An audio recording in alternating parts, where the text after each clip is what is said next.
The Woven Trellis Stitch is worked over a base of 3 straight stitches. This is a perfect stitch to create solid, petal-like motifs. Start by making a base of 3 straight stitches with the top part more apart than the bottom.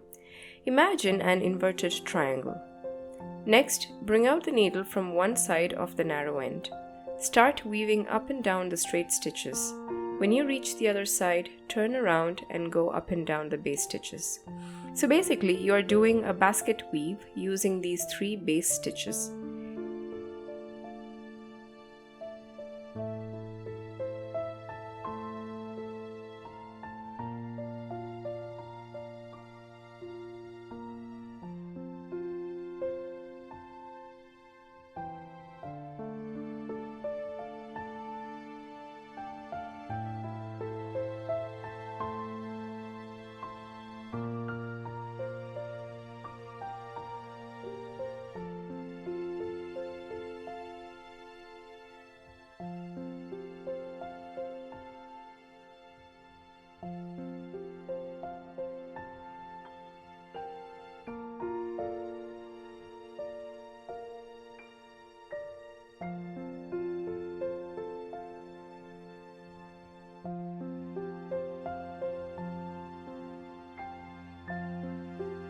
End the stitch very close to one of the stitches on the sides by taking the needle through the fabric.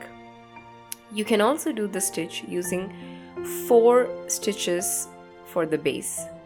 I hope you like this stitch. Drop a like and comment if you have. Also, do not forget to check the description for the links to our bookstore and how to support us by becoming our patron. Thank you so much for watching.